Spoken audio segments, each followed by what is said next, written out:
ICA welcomes you to this event and thanks you for your participation. To improve the quality of the video conference, please take note of the following recommendations. Remember to unmute your microphone only when you are given the floor.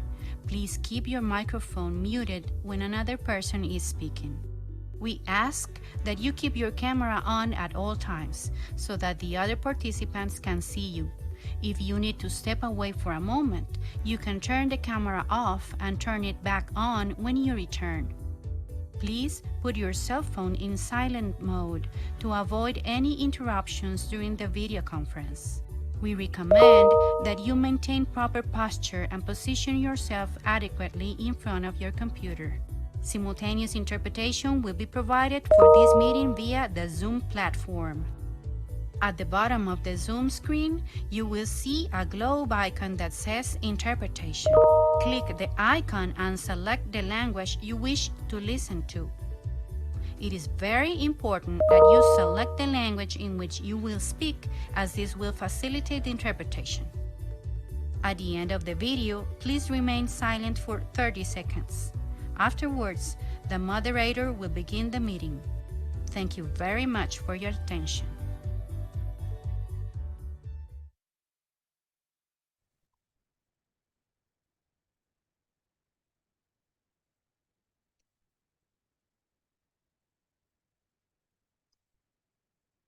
Okay, muy buenos días. Good morning, good afternoon, everybody that are joining our ICA webinar on climate impact risk transfer. My name is Erin Beasley. I work with ICA in the Climate Action and Agriculture Sustainability Program. Joining the session and didn't hear the video. Today our session will be in Spanish. So if you would like to hear the interpretation in English, please make sure you select the English language option bottom from the globe icon at the toolbar at the bottom of your screen. Este webinar es el cuarto en una serie de sesiones. This is the number 4th webinar on a series of sessions in July and August 23 in order to share examples and experiences on climate action for a diverse audience interested in the agricultural sector in the region. This series includes examples, experiences of climate action in agriculture from civil organizations, governments, and the private sector in order to highlight the diversity of efforts, multiple diverse efforts on their way. These climate action examples include different types of incentives to support the transition from resilient practices and low carbon emissions, and also national plans to support the sector and international initiatives to promote the sharing of experiences and successful cases. In previous sessions, we covered concepts and experiences about the carbon markets, carbon credits, and the use of direct payment and quality seals to include best agricultural practices in different countries and regions. August 16, next week, we will close the first cycle of these webinars with presentations from the governments of the region that are making important efforts in the agricultural sector as part of their national plans in climate action. These events are shared on a virtual manner, and they can be accessed by participants in Spanish and English, selecting the language option in their recorder. They will record by ICA if you want to check the information in the future. Our speakers today have a lot of information to share with us, and in case you want to check this information later. A quick note in English, if you are just joining us, I see some additional participants have come in. and you'd like to listen to today's presentations with translation into English, please select the language option on the globe button at the bottom of your screen.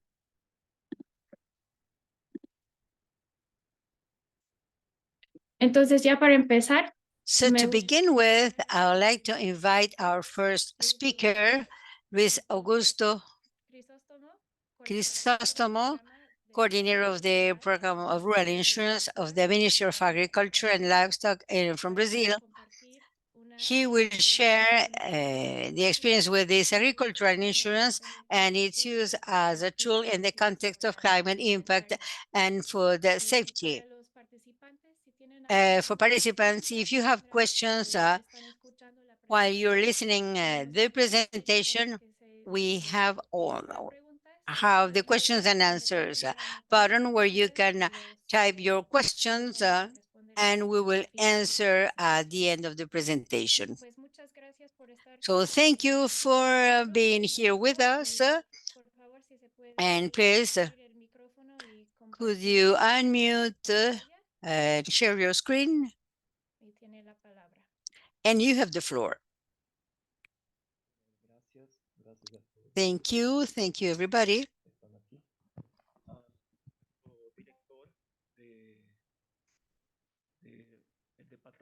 I am the director of the Department of Risk Management of Rural Insurance. We have someone else with us that will greet you. He will address some words at the end. Our rural insurance program, the purpose of this rural insurance is to offer the farmer the opportunity to ensure his production with a reduced cost. So we provide financial support to farmers for them to be able to acquire their insurance policies. And they can reduce their losses, recovering part of the capital in their crops. Our program was established in 2004, and it is a public and private model. As I have mentioned, the federal government subsidized part of the insurance premium and transferred the responsibility of compensation to private sector. This program is ruled by a steering committee with the participation of 4 ministries, Ministry of Agriculture, the Ministry of Finances, the Ministry of Planning, the Ministry of Agricultural and Family Agricultural Development, and the SUSEP. This is the Superintendency of Private Insurance. And they provide the rules and determinations in order to market insurance in Brazil.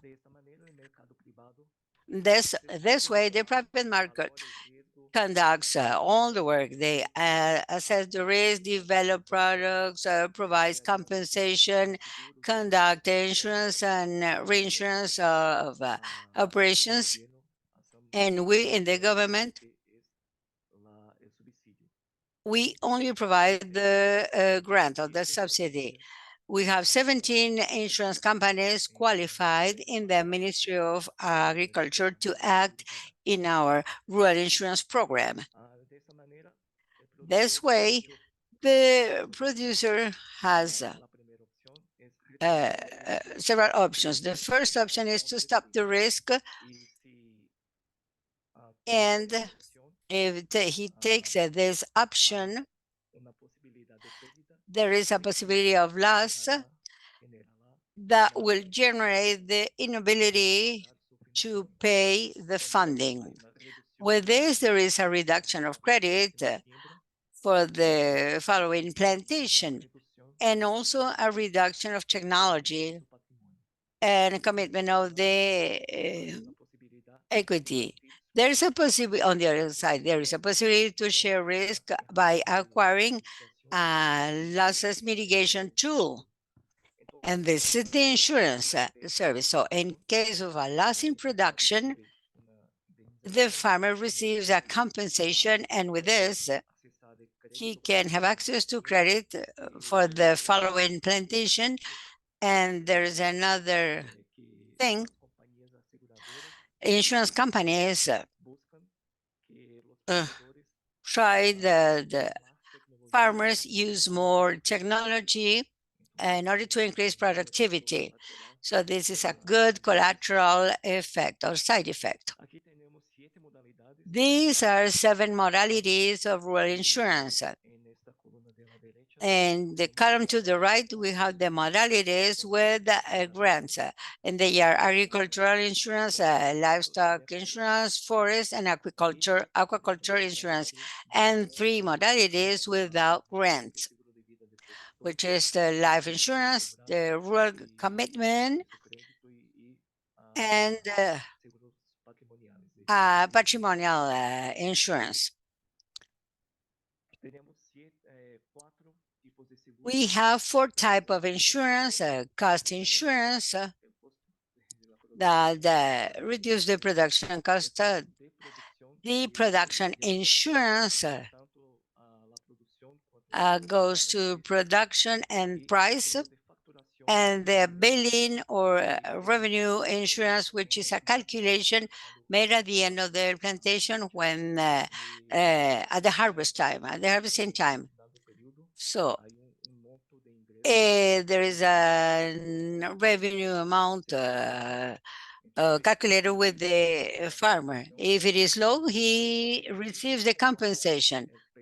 Interesting, because if there is no if there are no production losses because of climate effects, the prices remain. So his revenue is low. In that case, he receives the compensation. There is also another insurance being developed, the parametric or indexed insurance. And in relation to risk covers, there are multi-risk insurance covering mainly drought, excessive rain, frost, hail, strong winds, among others. And the farmer has also the possibility to acquire insurance with the name risk. I mean, the risk you would like to be protected against. What is the operational cycle? It begins with the National Congress, who defines the budget of the program. And with this budget,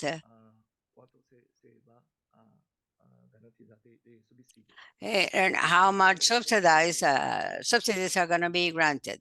So this way, farmers make their insurance proposal, get the proposal of insurance with the insurance companies, either from cooperatives or banks or from insurance consultants. And these people send the proposal, and insurance companies send the proposal to us using an electronic system. So our contact is with the insurance companies directly. We receive the proposals, and once the necessary requirements are met, we accept them, and then we receive the insurance policies. And with this, we pay the grant amount directly to the insurance company, and the farmer receives this as a discount in his premium. Main requirements that are needed are the budget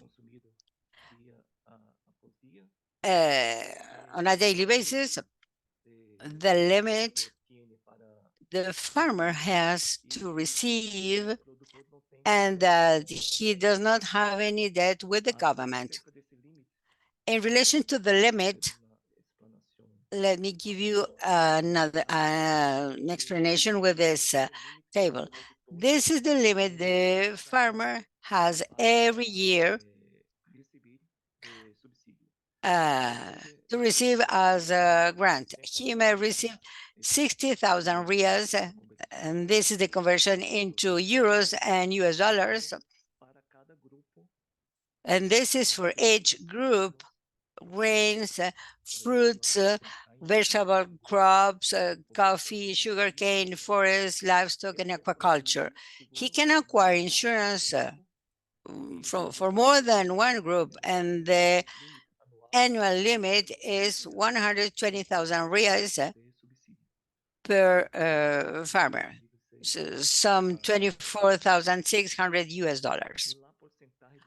The grant percentage for soya is 20%, and for the other crops, 40%. We have two other incentives this year, and this is for farmers that acquire their credits using a low carbon agriculture or ABC program. They have a grant of 25% for soya premium and 45% for other activities. And the other incentive, we have the regions, North and Northeast regions in Brazil. Those are regions with low adherence to insurance. So the grant is 30% of premium for soya and 45% for the other activities. We do not make any difference between small and large farmer to have access to the program. Any farmer can acquire their insurance policies, and the companies submit these insurance policies to us. In these graphs, you can see the beneficiary profile in this slide. Up to 80% of farmers up to 500,000 reais, some 100,000 US dollars. So our audience is small and medium-sized farmers, as you can see in this graph. And here, this is distribution of insurance policies by insured area, 58% up to 40 hectares.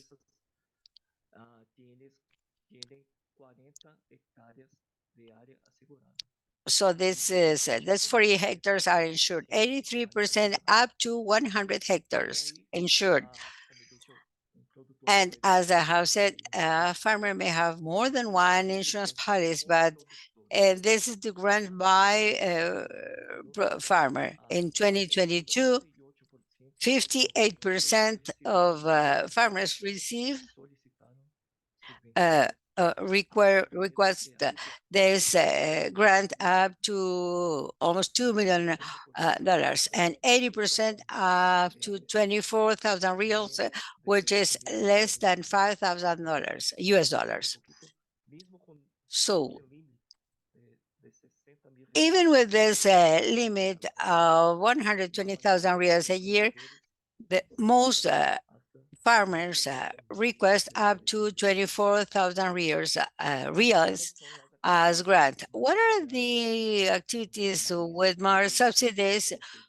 Corn, second harvest, second crop, and 5% of corn first crop. Soya, 28%. Wheat, 15%.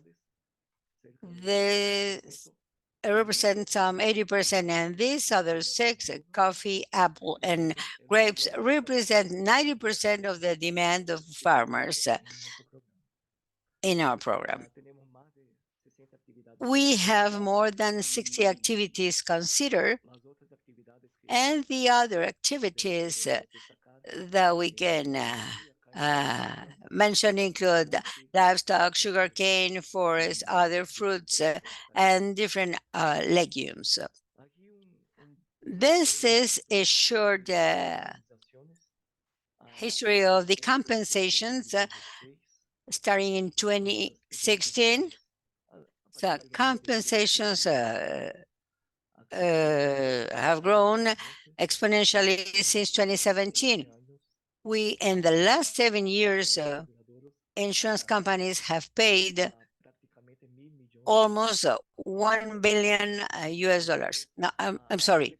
We have invested in grants almost 1 billion US dollars, and insurance companies have paid 4.5 billion in compensation. So with this effect, you can see here the evolution of the insurance area in our program. And that went down from 2021 to 2022. I will expand this a little bit more later. And here, this is for you to have more information about our program. So average rate of premium, to align the concept, is the value of the cost of the premium by the insured value. This is for soya.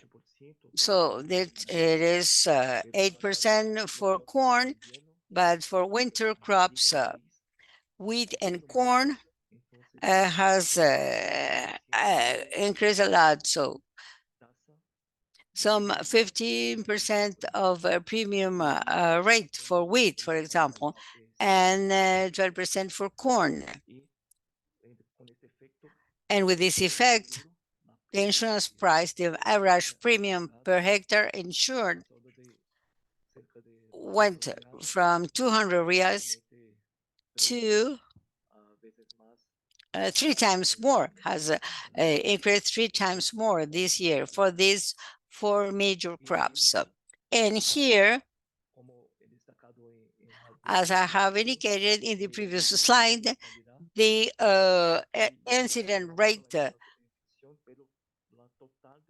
includes the total market premium of the agricultural insurance.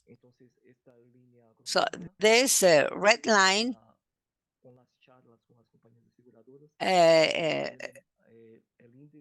is the optimal index for companies be able to pay the compensation, all the cost, and to have some benefit as discussed with the insurance companies. And let's get to 140%. So for each $100 the insurance companies receive as a premium, they paid 140 US dollars of compensation to the farmers. And here, this is the link of our site for you to have access to this information and many other information and more information. So the execution 2021, 213,000 insurance policies with this amount of compensation. Also due to the inflation, because of the pandemic, that went down a lot. Same thing with the budget. The number of insurance policies went from 230,000 to 125,000. Number of farmers from 120,000 to 78,000. And the insurance area went to half, moved from 14 million to 7 million of hectares. And for this year, the budget is some $217 million and a forecast of 126 insurance policies on an area a little bit bigger than the one from last year. I have just a couple of minutes to go, so I would like to talk a little bit about the climate risk agricultural zoning. To have access to the insurance, any farmer must follow the dates indicated by the ZARCA, which is a technologic package telling where when and what to plant in the municipality. So the mission of the zoning is to narrow regions and plantation times according to the possibilities or probabilities of loss of production due to adverse meteorological phenomena. And the zoning divides the soil into 6 classes based on the water storage. With this information,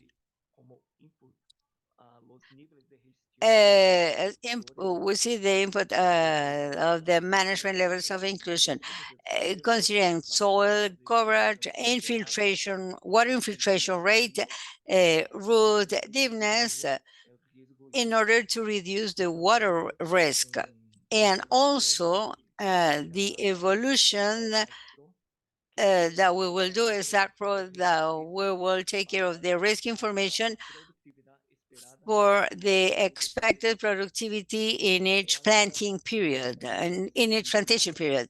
So to show this more visually, you can have access to this link under the risk indication panel or dashboard. You can see the harvest, the crop, soil type, and the condition in the municipality and the state of the municipality. So this the risk of plantation for each municipality in every 10 days period. So we have this format, this color format, so risk of 20, 30, and 40%, and also a table, a more detailed table with soil type, a group of seeds for each municipality. Okay, thank you for your attention. This is my contact information. So I respected the 20 minutes allowed to me, so I remain available for any question you may have.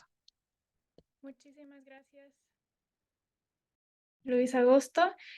Augusto, si tienes algunos minutos, tenemos algunas preguntas aquí en el en el Q&A y tenía yo también algunas preguntas. Me parece muy interesante el So we have programa. some questions in the Q&A. I consider very interesting the program Brazil has and very useful for farmers. Tal vez empezamos con Maybe we could start with the question from me, and then we move to the questions from the Q&A question.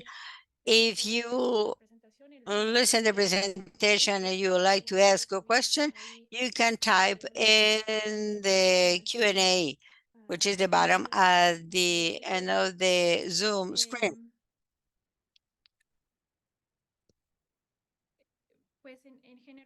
In general, we have many participants here that are either participating as farmers in the agricultural sector, or either they are in the plan and programs processes development to support farmers. So you mentioned something interesting. The program, the ABC program in Brazil is quite famous and well recognized. This is a program in order to promote the agricultural production with low carbon emissions. And you mentioned that you give some grant to farmers that are registered in this program. My question is, that award or if you give an incentive to participate in this insurance program, and on the other hand, do you have any data or idea, meaning that these farmers that are participating in these practices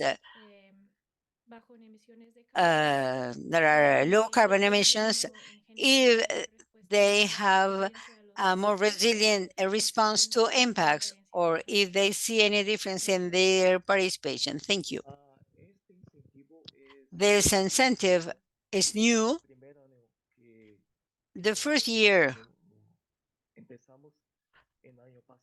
so we started last year.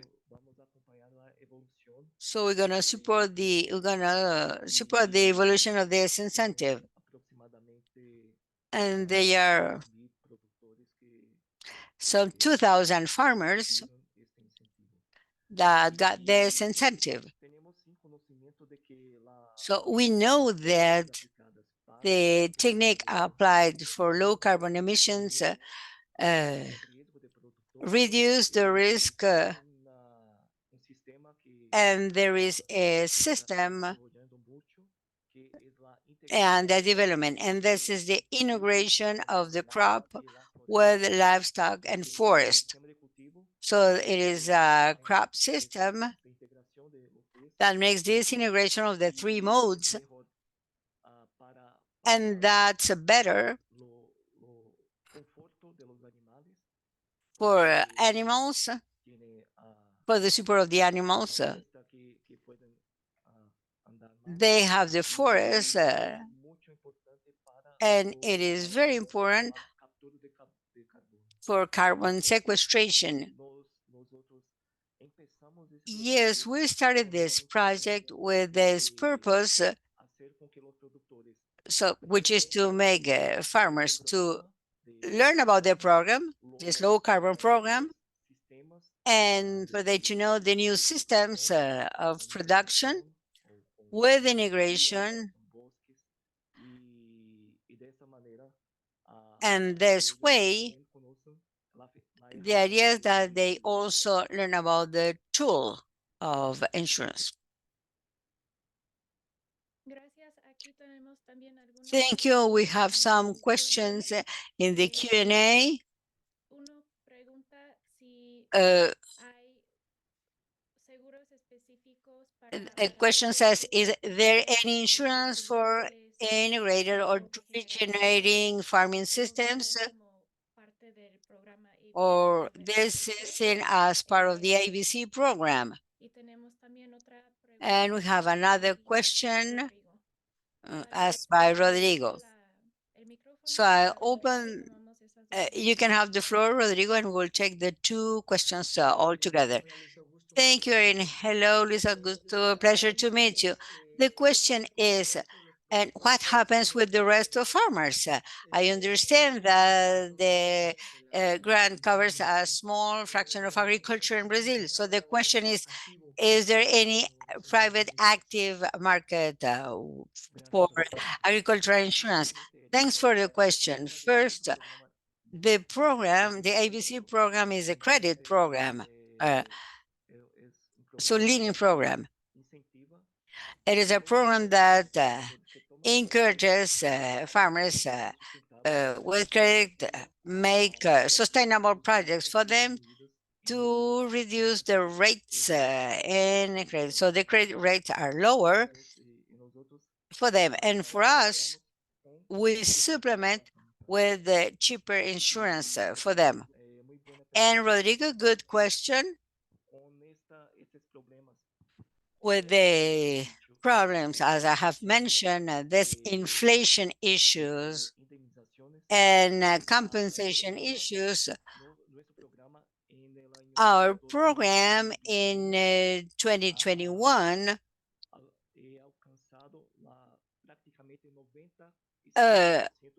reached almost 95% of the market. Last year, with these problems, we only reached 65% of the market. So the other 35% of the market has private insurance without grants. Our biggest program is the budget.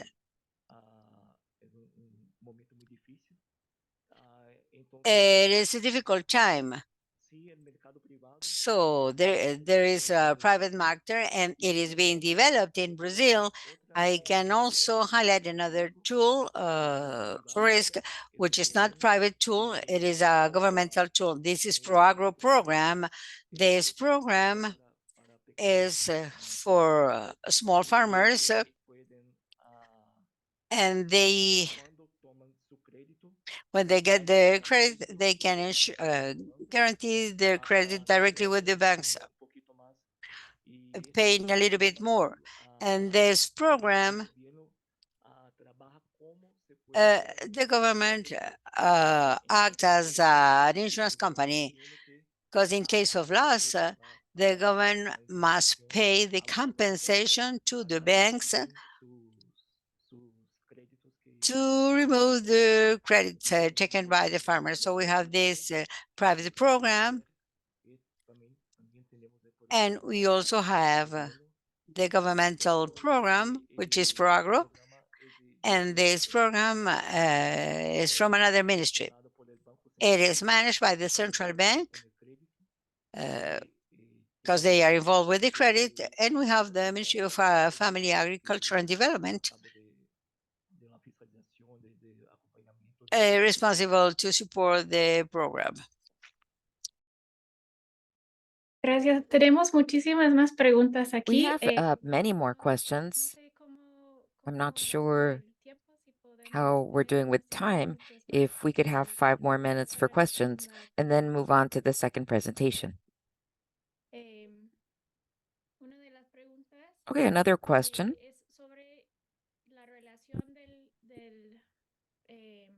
It's about the relationship between insurance and other type of subsidies that exist to implement practices.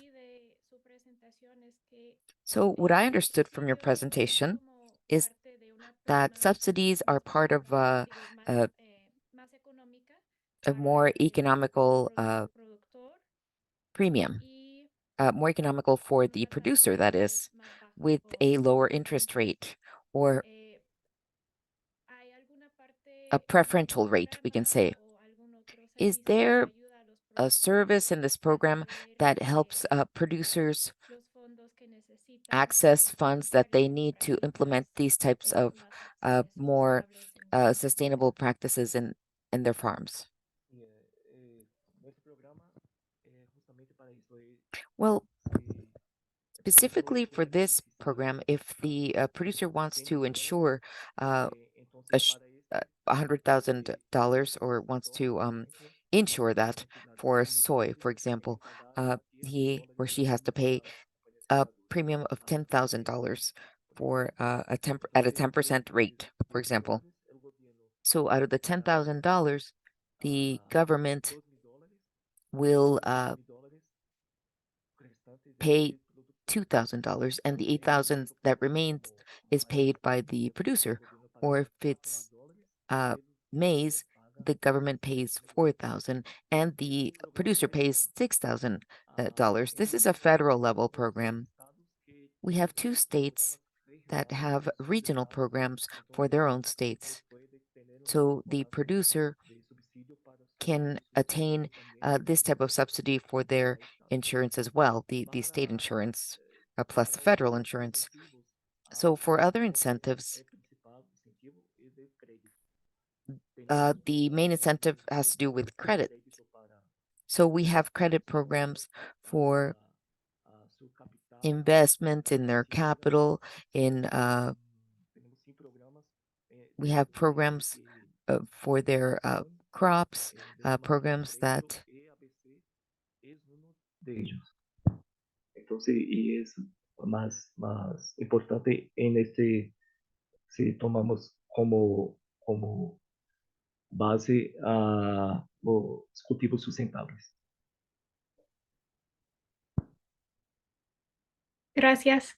Y otra pregunta, como muchas personas aquí están en la parte de desarrollar y ver esas posibilidades de programas de seguros para productores en el contexto de un país o de un gobierno, no sé si tienes algunas recomendaciones o consideraciones que serían importantes para otros países. Tenemos muchos países, por ejemplo, del Caribe, aquí presentes, pues que tienen otras consideraciones en términos de tamaño y producción agrícola, Pero en términos de seguros y programas de seguros, no sé si tendrás alguna consideración que han visto ya implementando este proyecto para compartir con otros participantes aquí.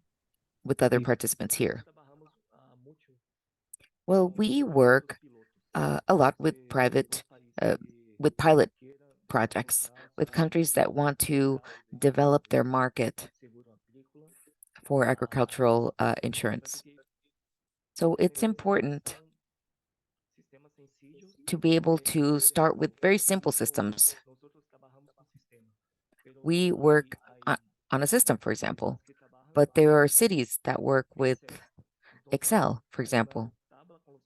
So there's an Excel spreadsheet that we use for farmers, and the farmers will send their request, and the government will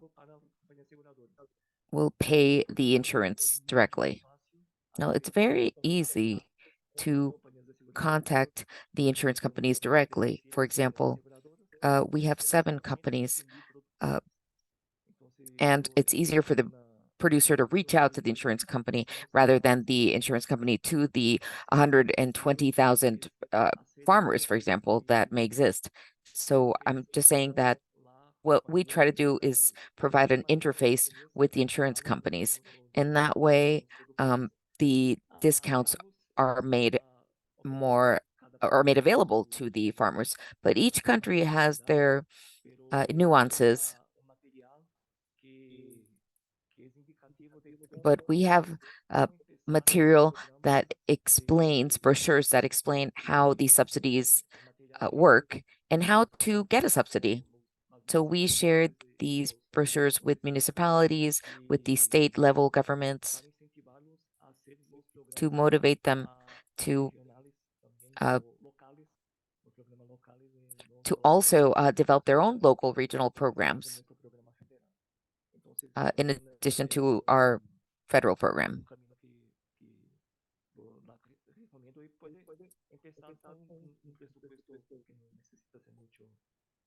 So the idea is not to require a large budget at the beginning. With pilot projects, coffee, for example, there is a coffee producers association, coffee growers association, and that's very important to be able to provide historical context and data to the insurance companies by these coffee associations. So if there is a more developed structure,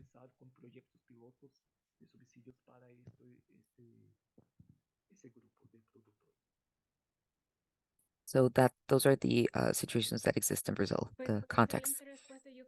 Excellent response, and I think it's helpful to motivate many of the individuals that are listening. You have to begin where you are, the setting that you're in right now, and take the easiest steps, baby steps first, we can say, and work with larger producer organizations and other scales of governments just to start on a pilot program step by step. So excellent suggestion. We still have some questions in the chat. So if we have time to, if you have time to answer responses, you can also ask your questions in the Q&A to be able to respond to your questions. And I do thank you for your participation and for sharing this program with us. And we wish you great success with the support that you're providing farmers. Thank you so much. Now, next up, I'm going to introduce Rodrigo Garcia, and he's from Suyana Seguros, Suyana Insurance Company, and it's a parametric insurance company. It covers many different types of products, and he's going to give us a general explanation of how his company functions and the types of products that they provide to the region, and how these insurance products reach the insured, we can say. So you have the floor. Please share your slides. Thank you. Thank you, Erin. Thank you for the invitation, and it's a great pleasure to greet you. Let me know if you can see my screen.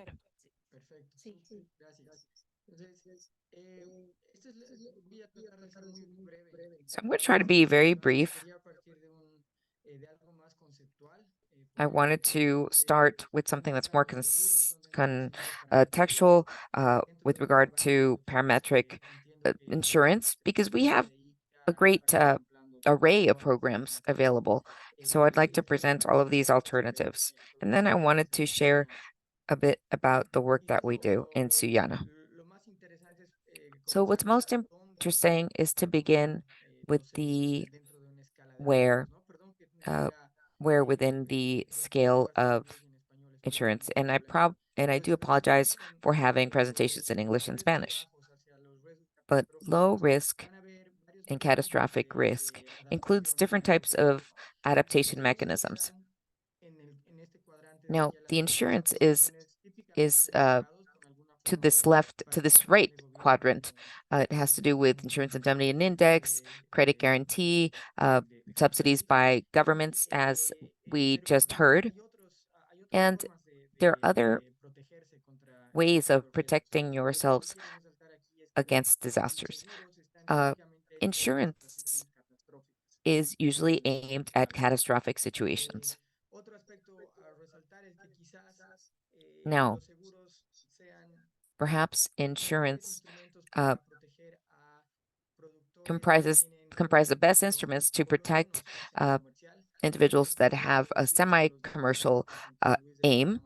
At least this is what, as is the case in Brazil. But for small farmers or smallhold farmers, alternatives could be other mechanisms, social protection networks, for example, before insurance. The issue is that agriculture is an activity that's intrinsically risky, and that has a cost. There's also a cost tied to premiums. And this is something we heard from Luis in Brazil as well. So beyond this, let me just go into the explanation of the types of insurance that we offer. There are two types. One that has been used in industry has to do with traditional indemnity insurance. So a contract is set up, the climate event occurs, and then damage is monitored out in the field. So based on this assessment, compensation is paid. So then there's parametric insurance, and that defines an index within the contract. The climate event occurs, but then the monitoring is done by weather stations or satellite imaging. And unlike and based on an index, prior to that index, the payments are made or damages are paid. So now traditional insurance does an on-site assessment of the damage, calculating the size of the damage. The big problem is that this implies an agent having to go out to the field, and that raises costs. So we go back to the original question. So if there's a climate event, it's expensive to add this administrative cost, and then the prices are going to be higher. So parametric insurance schemes have become more popular. Now, the big promise and challenge is that there isn't an assessment of the damage, that it's based on a parameter. So when a parameter is attained, a specific level of rainfall in 550 millimeters, for example, and once that parameter is met, it's a payment that is made immediately, and that facilitates or benefits the user because it's had some good experiences.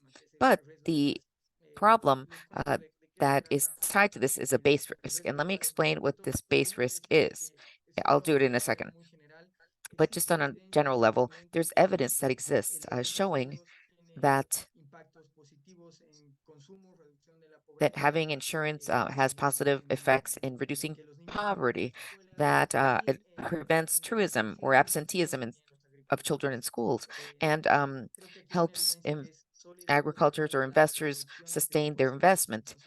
So there's a lot said with regards to the positive side of insurance. So given this economic impact on the home of smallhold farmers, how does this become a reality? Now, let me go back to what I said about the base risk with parametric insurance. So let's say we have these plots, and then it rains in these plots, but only some plots receive payments. Now, the most simple concept is that the base risk is the difference between what occurs in the practice and what the parameter states. So in this case, there was rain and insurance was paid. So everything's great. In this case, there was no rain and insurance was not paid. That's fine. But in these two cases, we have a problem. For example, here, there's no rain and insurance was paid. But over here, there was rain and insurance was not paid. So that cannot be summarized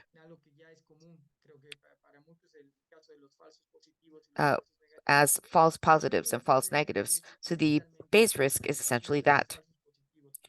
Many false positives and many false negatives that can add up.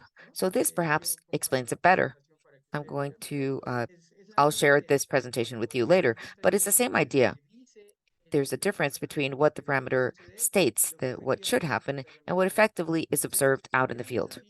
So the big challenge with regard to these parametric insurances is how to minimize their base risk. And the great promise here is technology.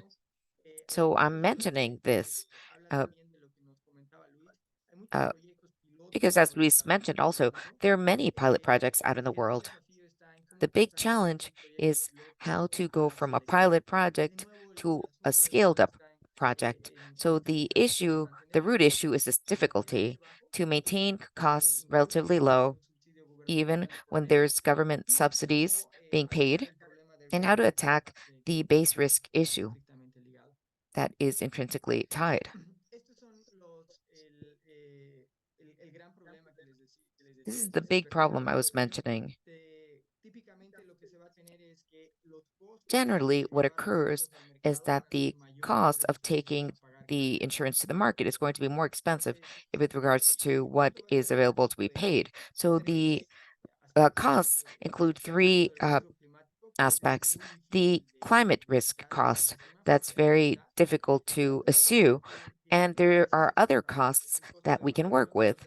The damage assessment cost, where parametric technology comes in, and administrative costs and reinsurance having to do with providing services. So the opportunity lies in reducing these margins and making costs compatible to the market demand. This is our experience in the United States. We state that costs can be reduced, costs that aren't tied to climate risks, and we can reduce these costs by 30%, and mitigation of costs through early warning systems. But given time restrictions, I'm not going to elaborate on that. Another strategy is working in reducing costs, as we were saying, and companies such as ours have faced the challenge of incorporating technologies to reduce these costs. On the other hand, we face challenges based on demand, and this has to do with the lack of financial awareness or education. I'll be totally honest. I purchased insurance. I just turned 40 and I just bought and I remember buying insurance for the first time when I was 30. It's not a custom in Latin America to buy insurance. And farmers generally have a low low educational level. So there's a lot of room for this learning curve for learning about insurance. Experiments have done games to help farmers understand this better. And that's key, explaining this concept to the users. And this has to be considered to create familiarity with the product. There are also payment alternative schemes that the insurance is paid at the end of harvest. There's a study that shows that this increased adoption significantly, or paying in installments every time different parts of the harvest are completed. So we also spoke about cooperatives working with producer associations, a coffee cooperative, for example. The association can buy the collective insurance. That's another alternative. And another additional alternative is offering insurance based on credit. And this has to do when we work with companies that finance the farmers, the inputs, machinery investors, etc.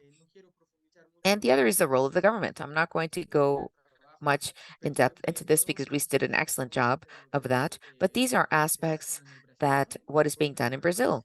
On the one hand, collecting data, providing subsidies for the premiums, using the private sector to assume the risk, so the estimated risk can be transferred and to reinsurance companies and local companies, and all these local aspects that incur participation from the private sector. So this says a lot about what Luis was mentioning. The main mechanism to increase adoption of this insurance is to subsidize the policy. And these are studies showing different contexts in the world and how the increase in adoption has occurred from 1 percentage point to 40 and 56 percentage points in adoption of insurance. In absence of a subsidy, insurance adoption would have been 56 percentage points. For example, it's interesting to note for those of you that are thinking about working with us. So in my last 3 minutes, let me tell you what Suyana does. We use machine learning and digital technology to make climate risk insurance more uh, more available, less expensive, and more attainable. So these are satellite images that are based on droughts, and some of these indices, NDVI, EVI, NDVI, these are vegetation indices. And there's the soil humidity index as well. And the difficulty in combining parametric indices is regulation. But we need to combine how to be able to combine these indices and create a complex product. It's a great challenge. But if you don't combine indices, then we face many base risks. So this is an index to the right on flooding, and it's based on JBA flooding predictions or weather station predictions. Now, something that's essential, and I'm speaking here about from the private sector, we are an intermediate layer between the reinsurance company that assumes the risk that we estimate and diversify it in a global portfolio. And our local customers through B2B schemes, business to government schemes, work with banks and insurance companies and or local governments because they have established relationships with the governments and the banks. And it's easier, as we said, to add users when they are in a cooperative or they're part of a municipality or they have a relationship that's already established with the bank or a local funder. In Bolivia, we're working with input, seed, and agrochemical suppliers, and they fund each campaign. So there is already an established relationship with the producer. At the end of the day, uh, those who fund the producer when there's a drought, for example, or a flood. These events are generally systemic. So if I'm impacted, my neighbors will be impacted as well. So the local portfolio includes uh, uh, many for farmers because this can impact the payment received. So it's important to have a model that's available for all. And there's a government subsidy. If there's a government subsidy, things are easier. But if not, then we would work from the private sector. I'm not going to go into detail, but just to show you how we distribute different tasks, what we do is work with a local company in Bolivia, and we are in charge of measuring risk. Creating the project is shared between the local insurance and reinsurance company, which will eventually be responsible for the financial cost of the portfolio. Client attention or client service is done by the local insurance company, and then the third party covers the premium is paid by the reinsured and the local company. So a key aspect is flexibility that we're building, and this has to do with how we adapt costs of the insurance to the market. So again, insurance or agriculture is intrinsically risky. So I was working in Chile, and the producer was a prune producer, and he said, "This is a very risky business. Every 4 years, I know something bad is going to happen. So I incorporate this loss within my projections of my cost projections and productivity projections. If you offer me an insurance that is going to cover me every 4 years, I think it's going to be very expensive and I'm not going to pay it because it's going to be low on the list of priorities. So there's something that this would definitely alter my production. Oh, but what would alter my production are two bad weather events. So we need to deal with farmer flexibility, frequency of payment, and size of payment.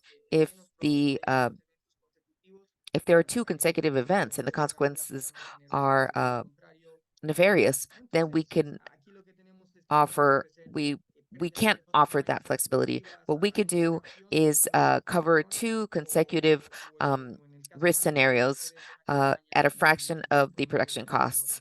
Or let me show you an example. Now, this will explain it better.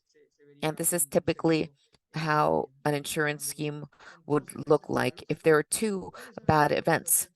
What are the key aspects to consider in this table that includes plenty of information? If there's a catastrophic loss, for example, if these are soy producers and these costs are high, these are in dollars per hectare, $500 per hectare. There's a total of $500 per hectare. The expected loss would be $325. How do we attain that number? It's part of the data analysis that we do for each producer. And when will this insurance be paid? It'll be paid when there are only 2 consecutive years. And what's the equivalent of a it's a bad consecutive year? It's 2 tons per hectare. Production below 2 tons per hectare, or 2 kilograms per hectare. So if this occurs for 2 consecutive years in this particular lot, that's how we establish that. So the weight per hectare is $8.75 and 500 is insured. So this is below the rate that we spoke about.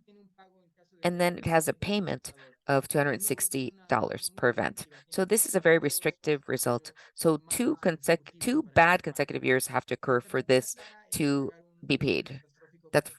So if there is a catastrophic event that's one every 10 years, they're the same numbers, but unlike the preceding table, the cost goes from $8.75 to $35.50.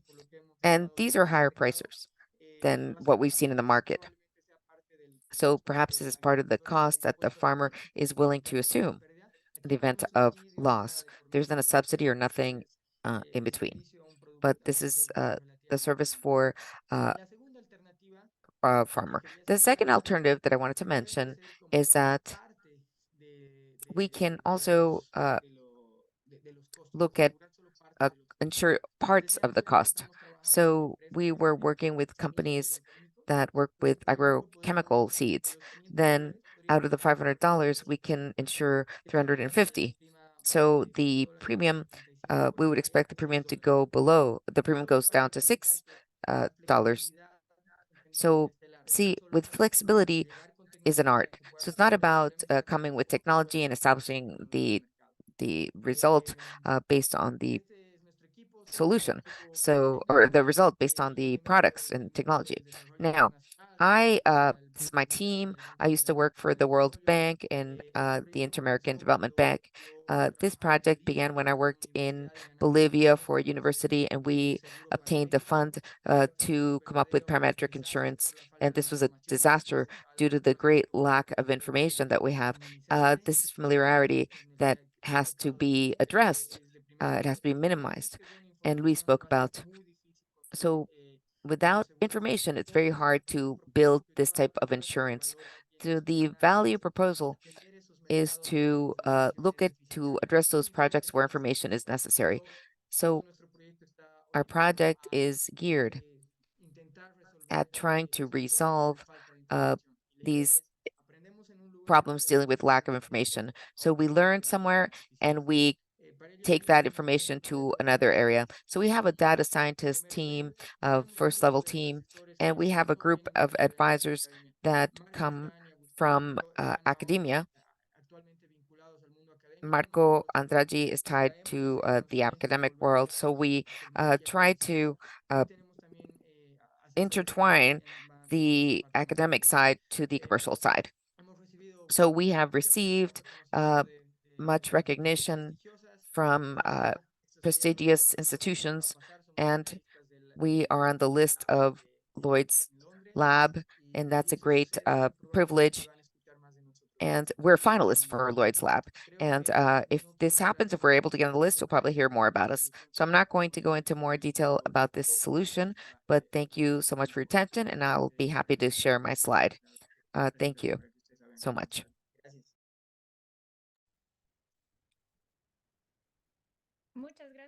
Thank you, Rodrigo.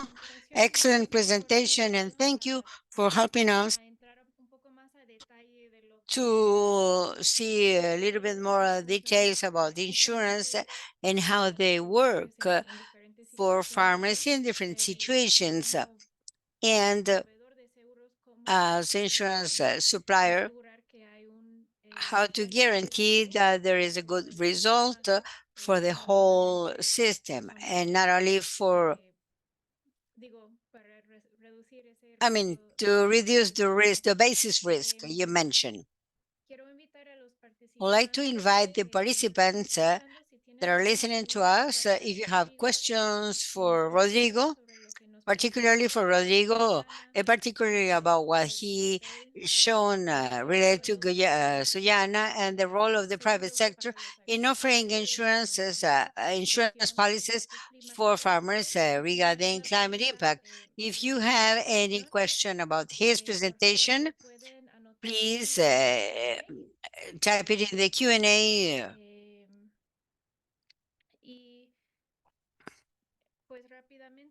And very quickly, I would like to ask a question for Rodrigo.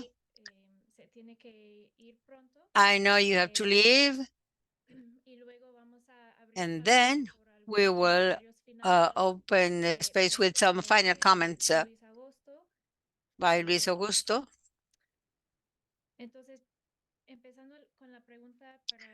So the question for Rodrigo. For participants that are working closely with the governments here, or that are working in ministries and wish to work with a private insurance supplier. So as you mentioned, there are several regulations in each country. But in terms of considerations that need to be taken into account when they are analyzing the different products that exist for agricultural and climate insurance in the private sector, what considerations will be important to take into account when they are seeing this diversity of providers? Sure. Luis Augusto is in a much better position to answer than me, but I'm going to try to give an answer from the private sector, from my past as development economist. First thing is that I believe that the government plays a role to create these markets, has the capacity to create these markets, but it does not mean that they need to subsidize them in full.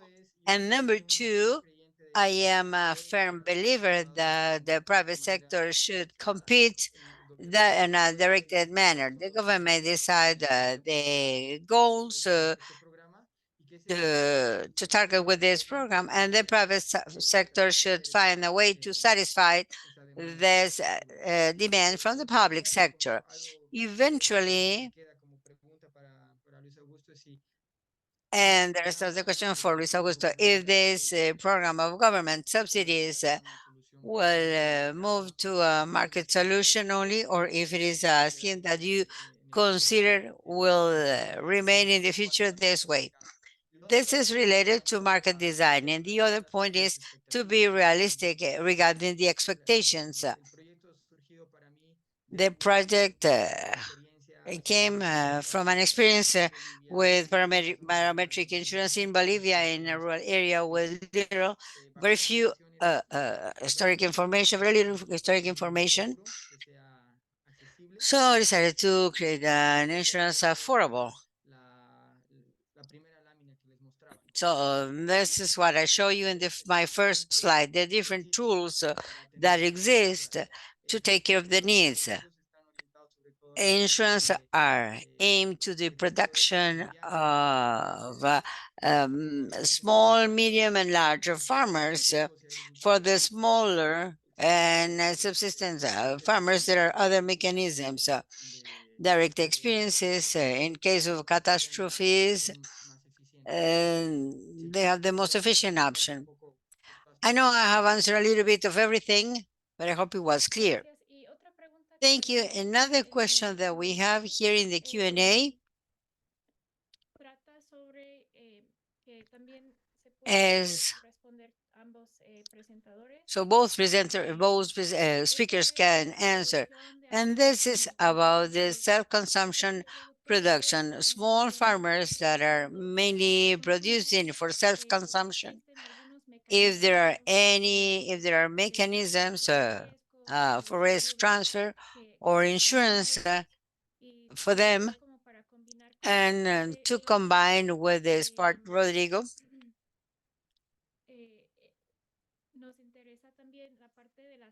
sure, interested about the awareness part of farmers regarding the insurance products and how you reach the farmers that are far away. So this question has two parts. Very quickly, the first thing is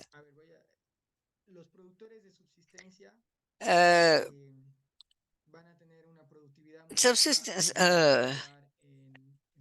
farmers will have very small surfaces or hectares. The aggregated represent a cost which is so for large farmers, they will have more valuable crops and extends large surfaces. The cost is going to be with 10,000, and for the first one's 100. So 100 versus 10,000. It is difficult that the private sector participates in this. The small market, the willingness to pay is small. They do not know the insurance. They are far away. So direct transfer mechanisms may be much more efficient through the ministries of agriculture, and the other segment is big enough for a government. So the government cannot assume the losses for the soya production, for example. That will be impossible. So there is a space to develop other products. In that case, the government can play a catalyzing role.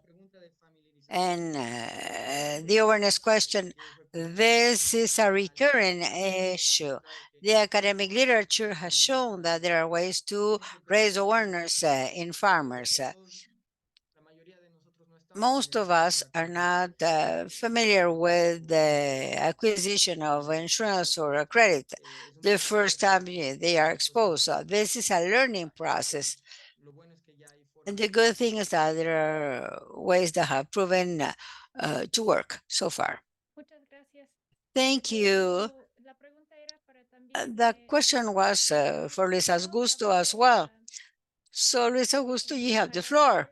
Por favor. Muy buena respuesta de Rodrigo. Good answers given by Rodrigo. Productores de subsistencia lo más For subsistence farmers, direct transfer is the most efficient way.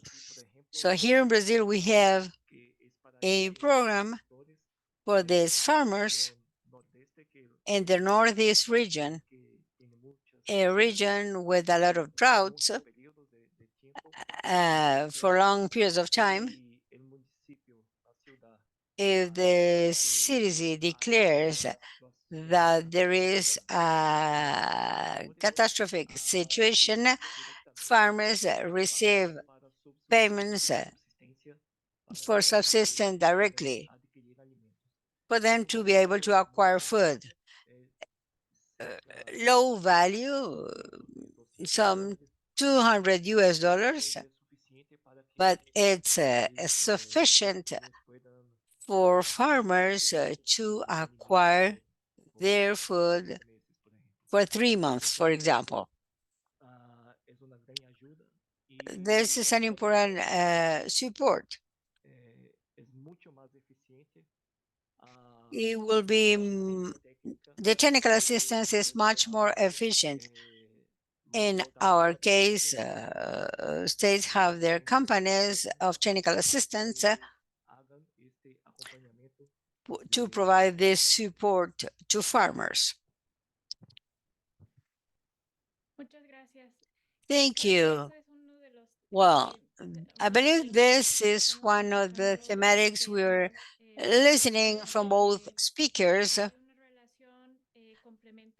There is a supplementary relationship between what is offered in terms of technical assistance or development in the sector and the insurance for climate impacts. So these different programs have a possibility to support one to each other. In many cases, these programs, depending on the country case, may exist in different levels, either from government or civil society, of production groups or farmers associations, or with the support from the private sector. So we see that this participation, broad participation of the stakeholders is necessary in this case. Well, I would like to thank Rodrigo for your presentation from Suyana Insurance. A very interesting structure you share in the different products you offer. So with this, I would like to give a couple of minutes, if you have, to make some final comments or final remarks, and we will end with this. I don't know if you have any final reflection to provide, thinking on our audience today, they have all these tools available. I mean, incentives, insurance programs. So any final comment? Please go ahead. I will be brief. I understand that most people here work with the government. My recommendation will be to go to companies and insurance brokers. So reinsurance companies and insurance brokers, they will have some solution or they will know somebody with a solution. This is a good starting point. With them, you can also design the type of product that can be into the market possibly. They, the governments will have a clear probability. So, and the government has to fine tune the guidelines to the direction of the market. This is my advice to begin with. Bueno, Okay. puedo poner aquí como reflexión es la My reflection is the data aspect. mucho importante que It is very important programa mismo that como our program, el subsidio se no even with the subsidy, if we do not have a budget, 5% de seguro 5% of insurance is just for us to receive the insurance policies and for us to have the data. Our program 15 años is more than 15 years old, so we can see the evolution 3 años 4 años in the last 3 or 4 years. por cuenta Serious evolution por cuenta de because of the data we receive and because of the development of the insurance market here in Brazil. es un punto muy relevante So this is a quite pertinent point for you hacen parte del gobierno that are part of the government and the farmers interested in governments to make their programs. This has to be part of the focus as well. Thank you, Luis Augusto and Rodrigo, for your presentation. Congratulations for your presentations. These presentations, as I mentioned before, are recorded, so they will be available for the participants to revise them in case you have doubts of any data or information shared today. So you can see the presentations, you can check the presentations again. So we wish you great success in this topic. Thank you very much. Bye-bye, thank you. And before closing, I would like to mention that we will have another webinar next week. We're gonna hear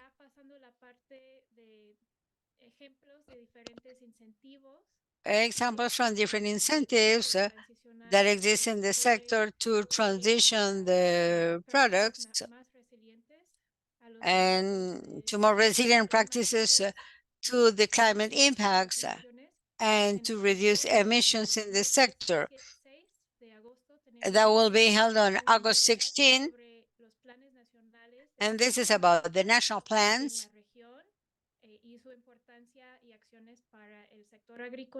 and the region